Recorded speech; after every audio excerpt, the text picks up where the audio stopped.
So both Zoro and his brother, weirdly enough, a friend of mine owns his brother, do this weird turtle thing.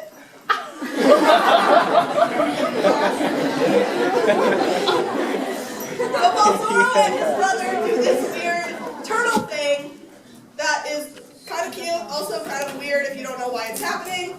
But again, it's kind of a fun party trick, right? There's no actual real purpose for him knowing how to do that turtle. It's cute.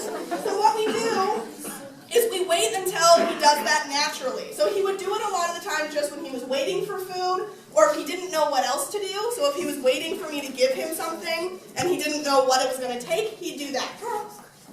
Oh, yeah, question. So if you're teaching a dog to do a trick, right, and you're teaching him multiple tricks, if you have the same signal for two separate tricks, Not going to work real well. It's not going to work. Right, so it's not going to work well to have the same signal for more than one trick, but as you can see, you can have more than one signal for the same trick. So initially that trick was called turtle. I could just say turtle and Zoro would do the thing, usually with the hand motion.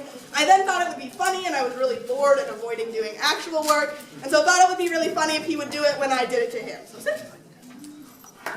Right, so now I can like awkwardly snap at my dog and he snaps back. Again, not useful at all, but kind of amusing. So as long as he has the initial trick down, you can start saying other words in combo with, so for instance, I started doing this with my hands, which you already knew, while also doing it with my mouth, and then I could lean off of doing it with my hand because he would learn to associate.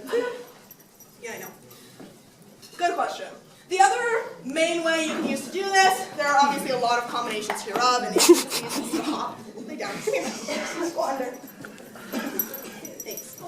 Is to lure a dog to do a trick by basically using food to bribe them into position. So we'll watch a quick video of this, and then I'll demonstrate with Zoe. So luring works with a lot of different behaviors. Obviously, it can work with something like sit. Sit. Oh. He really likes turtling, clearly. He's pretty. Good. So another way you can do that is to use this thing that he already knows. So sit. Oops. Find it. And then when you're training something like that, you just awkwardly lure him up. So he has to be in the position you want him to be in order to get the treat. So go. There you go. There you go. Sit. Bad dog. So all of these things are trained using luring. They're actually pretty basic things. Here, Steve. You back on. No, that's not what I told you. Back on. That has wheels though.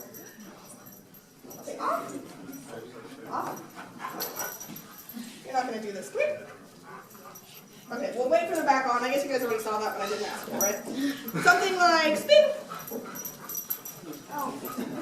Like that. Also just trained basically using luring. So you just lure him around. Obviously you then, much like when you're using reinforcers, you then kind of peel off the lure and they'll hopefully do it on their own. So luring actually, capturing works with obviously only behaviors that you can get them to do without any sort of prompting. Luring is a lot more powerful in terms of what you can get the dog to do. So adding a cue, you wait until the dog is predictably doing what you want to do. So if I'm luring Zoro to learn how to sit, he's at a point where every time I try and do that lure, he's sitting. Then just prior to the behavior, you say the word. Now this only is going to work if you're confident the behavior is going to follow. So if you start saying words and the behavior isn't following, the dog isn't going to learn to associate that cue with whatever it is that they're doing. Can you lay down? Can you lay down? Stupefy.